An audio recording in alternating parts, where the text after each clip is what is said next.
Ciao a tutti, oggi in questo video proverò a mostrarvi come fare nascere delle rose da delle talee. Seguite il video perché è davvero molto semplice e il risultato è davvero molto sorprendente. Realizzare una talea di rose è davvero molto semplice, basterà procurarsi un rametto, che potrebbe essere appunto il rametto di una rosa che vi hanno regalato, oppure un rametto che avete chiesto al vicino se c'è una pianta che vi piace particolarmente. Le caratteristiche di questo rametto sono queste, ovvero una lunghezza che sia intorno ai 50-60 cm, che abbia un apparato fogliale sviluppato tipo questo. Poi sappiate che non dovete prendere l'inizio, perché è troppo duro, né la parte superiore, perché sarebbe troppo morbida. Quindi occorrerà poi ricavare la talea dalla parte centrale per una lunghezza che varia tra i 15 e i 20 cm. L'importante è che abbia 5 gemme. Le gemme sono la base delle foglie, quindi se notate qui c'è la foglia e qui c'è la gemma. Contate 5, quindi mi raccomando non la parte subito sopra, partite da qua per esempio, 1, 2, 3, 4, 5 e andate a tagliare con un taglio netto orizzontale rispetto al tronco nella parte inferiore subito sotto la gemma e invece in quella parte superiore subito sopra la gemma, però in maniera verticale, quindi un taglio verticale rispetto allo stelo. Quindi prendiamo le cesoie, andiamo a prendere, così guardate, taglio verticale subito sopra, in questa maniera, stando attenti ovviamente a non rovinare la gemma. Poi, ricapitolando, 1, 2, 3, 4 e 5 e andiamo a tagliare subito sotto in modo orizzontale. Così. E la talea è pronta. Una volta tagliata la talea sarà sufficiente privarla delle prime 3 foglie. Quindi prenderemo di nuovo le cesoie e andremo a tagliarle in questa maniera, così. 1, 2 e 3. Quindi abbiamo ottenuto la talea.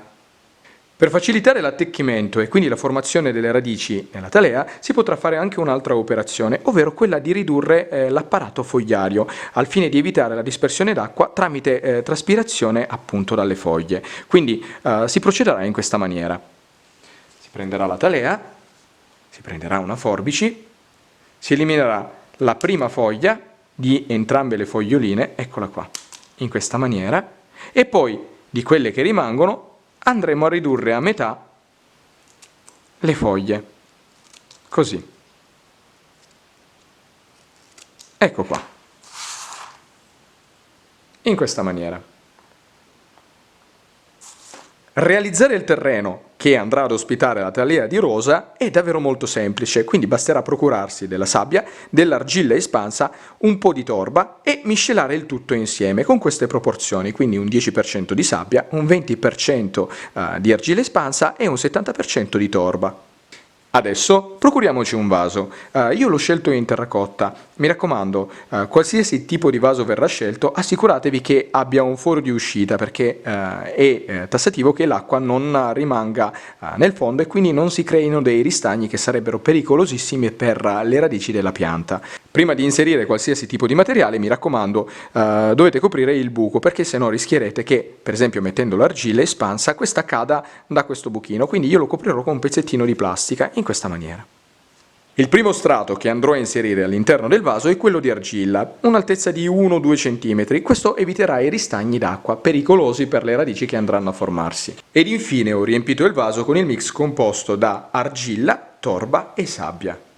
Al fine di favorire lo sviluppo dell'apparato radicale della talea esiste anche un trucchetto, ovvero quello di utilizzare degli ormoni radicanti oppure, sembrerà strano ma vi assicuro che è vero, usare l'aspirina, quindi delle compresse non effervescenti di aspirina, prenderle, sbriciolarle e da queste ottenere questa polverina. Quindi poi, in base a quello che deciderete di utilizzare, o l'aspirina o gli ormoni radicanti, prendere la talea, pucciare solo questa parte, quindi la parte dove c'è il taglio e non quella del tronco, solo questa, pucciare in una delle due, quella che sceglierete, e poi, una volta pucciato, mettere direttamente nel vaso dove c'è la terra. Immergere il punto negli ormoni, in questa maniera, poi prendere la talea e, tramite pressione, inserire nel vaso, in questa maniera. Schiacciare intorno Ed ecco che la talea è pronta per generare una nuova piantina. Al fine di favorirne la crescita e l'attecchimento si potrà creare anche un microclima nel quale farla crescere, e per fare questo sarà semplicissimo. Basterà prendere dei legnetti di legno tipo questi e creare un'impalcatura in questa maniera, così. Basterà semplicemente posizionarli nel terreno. Ecco qua. In questa maniera. Una volta creata l'impalcatura, così, andremo a prendere un sacchetto di plastica, uno normalissimo, anche uno della spazzatura, trasparente, e andremo a ricoprire il tutto, così. Prenderemo un nastro, uno qualsiasi, io ho usato uno di quelli che si usano per legare i pomodori, l'esorto, e andremo semplicemente a legare, così.